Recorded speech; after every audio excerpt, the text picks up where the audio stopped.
Issue పైన? Sir sir Ankamarao గారు చాలా మంచి మాట చెప్పారు సార్. ఆలస్యం అమృతం విషయం అన్నది అంటే కూటమి ప్రభుత్వం అధికారంలోకి వచ్చిన దగ్గర నుంచి కూడా ఎక్కడ ప్రతి చోట కూడా ఆచితూచి అడుగులేయడం అంటే వైసీపీ గవర్నమెంట్, గత వైసీపీ గవర్నమెంట్ లాగా నైట్ నైట్ వే హడావుట్ చేసేసేసి తీసుకెళ్లి జైల్లో పెట్టేటువంటి పరిస్థితి కాదు. అంటే ఈ రోజు వీళ్ళు ఇంకో మాట కూడా చెప్తున్నారు సార్, కక్ష కట్టారు మా పైన, మా కేసులు పెట్టారు, కేసులు పెట్టి ఏం చేస్తారు, అరెస్ట్ చేస్తారు అంతే కదా అన్నట్టు వీళ్ళు ఒక నిర్లక్ష్య ధోరణి. ఆడవాళ్ళు కూడా విడుదల రజనీ గారు లాంటి వ్యక్తులు కూడా మాట్లాడడం ఎలాగుందంటే సార్, వీళ్ళకి భయం లేదు, చట్టాలంటే భయం లేదు, అలాగే వ్యవస్థ అంటే భయం లేదు. వీళ్ళు చేసినంతసేపు దోపిడీ, ఆంధ్రప్రదేశ్ ఎంత దోపిడీ చేయాలి అంత. కృష్ణవేణి గారు వాళ్ళు భయపడుతున్నారు కాబట్టి ఇలా మాట్లాడుతున్నారు. వాళ్ళు మీరు అబ్జర్వ్ చేయట్లేదు, వాళ్ళు బాగా భయపడతా ఉన్నారు. ఎందుకంటే వాళ్ళు చేసిన దొంగతనాలు వాళ్ళకి తెలుసు, వాళ్ళు చేసిన దోపిడీలు వాళ్ళకి తెలుసు, వాళ్ళు చేసిన హత్యలు వాళ్ళకి తెలుసు, వాళ్ళు చేసిన భూ కబ్జాలు వాళ్ళకి తెలుసు, కళ్ళ ముందు కనపడుతున్నాయి కాబట్టి కదా.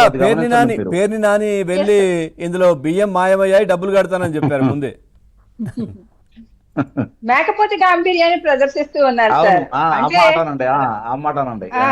అదైతే మాత్రం క్లియర్ గా కనిపిస్తుంది సార్. ఈ విడుదల రజనీ గారే ఎలా దోపిడీ చేశారు అంటే ఆల్రెడీ రమ్య గారు కూడా చెప్పారు, డీపట్టా భూములు సార్, జనానికి సెంకేసి భూమి ఇవ్వడం కోసం డీపట్టా భూములు మాకు మా సైడ్ కూడా ఉభయ గోదావరి జిల్లాలో కూడా 10 లక్షలు విలువ చేసేటువంటి డీపట్టా భూముల్ని రెవెన్యూ డిపార్ట్మెంట్ కి సంబంధించిన ఆ భూములు కూడా అమ్మేశారు సార్ వీళ్ళు.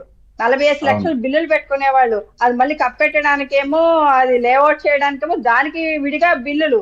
అంటే వీళ్ళు ఏ రకంగా ఎకరానికి 60 లక్షల రూపాయలు కొట్టేసినటువంటి ఘనమైనటువంటి ప్రభుత్వం ఏదైనా ఉంది, ప్రజలను దోపిడీ చేసి ప్రజాధనాన్ని దోపిడీ చేసిన ప్రభుత్వం ఏదైనా ఉందంటే అది వైఎస్ఆర్సీపీ పార్టీలో జరిగినటువంటి ప్రభుత్వం వేస్తారు. దీంట్లో అధికారులు కూడా కొమ్ము కాయడం, వాళ్ళకు కూడా ఇవాళ తలక చుట్టుకుంటుంది. అంటే చేసిన పాపాలు కానీ చేసిన తప్పులు కానీ ఎక్కడికి పోదు సార్. ఆ రోజు కూడా మేము సర్వే చేసినప్పుడు కానీ, మేము ప్రతి చోట వెళ్ళి అక్కడ విజిట్ చేసినప్పుడు కానీ జరిగినటువంటి అవకతవకలన్నీ కూడా రిపోర్ట్ తయారు చేస్తాం. అప్పుడే తయారు చేయడం జరిగింది. ఏం చేస్తే బాగుంటుంది ఫైనల్ గా కంక్లూడ్ చేయండి సార్. ఏం కాదు సార్, ఇలా ముందస్తు బెయిల్ అనేవి కూడా కోర్టులు ఏ విధంగా ఇస్తున్నాయి అన్నది కూడా చూడాలి సార్. ఎందుకంటే ఇలాంటి వ్యక్తులు తప్పించుకున్నారంటే వ్యవస్థ మీద నమ్మకం పోతుంది. అంటే ఇది క్లియర్ గా కనిపిస్తుంది. విడుదల రజనీ గారే కావచ్చు, సజ్జల రామకృష్ణారెడ్డి అనేటువంటి వ్యక్తి, సజ్జల భార్గవ రెడ్డి అనేటువంటి వ్యక్తి ఏ విధంగా వీళ్ళకి స్క్రిప్ట్లు ఇచ్చి ఏ విధంగా తిట్టారు అన్నది. నా కుటుంబం జోలికి వస్తారా అని విడుదల రజనీ గారు మాట్లాడుతున్నారు. అంటే చంద్రబాబు నాయుడు గారి కుటుంబం కదండి, పవన్ కళ్యాణ్ గారి కుటుంబం కదా,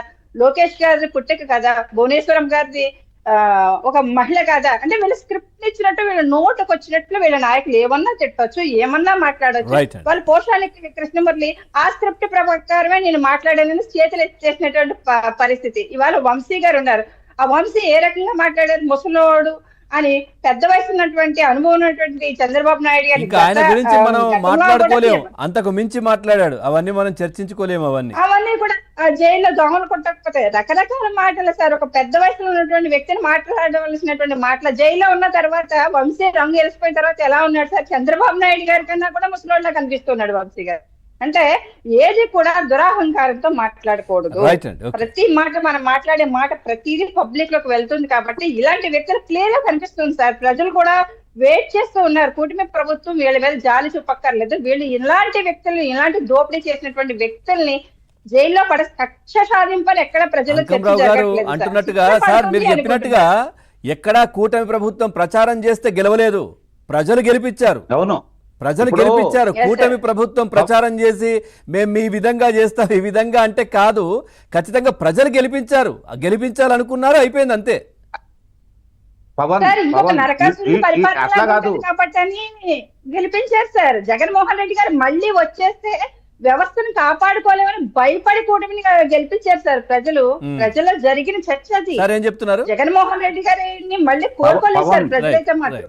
చెప్పండి. ఇప్పుడు ఈ లేదన్న జాలి చూపు క్షమాగుణంతో ఉంటే జగన్మోహన్ రెడ్డి చేసిన శిక్షణ వీళ్ళ కూడా ఇబ్బంది. ప్రజలు వాళ్ళ యొక్క ఆవేశాన్ని, ఆక్రోశాన్ని, బాధని అన్ని పళ్ళ బిగువన బరాయించేసి 5 సంవత్సరాలు నరకయాత్ర అనుభవించేసి ఈ రోజు స్వతంత్రం వచ్చిందని చెప్పి ఆనందంగా ఉండే వాళ్ళకి, వాళ్ళ కళ్ళ ముందే ఈ పాములు, మెట్ల కింద కట్ల పాములు లాంటి వాళ్ళు, తాచు పాములు, ఈ దోపిడీదారులు, దొంగలు, దండుపాళ్యం బ్యాచి వీళ్ళందరూ తిరుగుతా ఉంటే వాళ్ళకి తేళ్లు జర్రులు బాకినట్టు ఉంది. అంతే, అది కూడా గమనించుకోవాలి. గారు కంక్లూడ్ చేయండి మేడం. పవన్ గారు Final. ఏం లేదండి, వాళ్ళు ఏంటంటే వాళ్ళు ఒకటే ఆలోచించారు, మేము ఏం చేసైనా గానీ 30 ఏళ్లు మేమే పాలిస్తాము, జనాలు గొర్రెల్లాగా ఓట్లేస్తారు మాకు అని చెప్పేసి విర్రవీగారనమాట. ఈ రోజున ప్రత్యేక హోదా కోసం పోరాడతాడనుకున్న జగన్మోహన్ రెడ్డి నాకు ప్రతిపక్ష హోదా ఇస్తే చాలరా బాబు అని చెప్పేసి అసెంబ్లీలో వాళ్ళని నాకు ప్రతిపక్ష హోదా కావాలి, నాకు ప్రతిపక్ష హోదా కావాలని అడుక్కునే పరిస్థితి.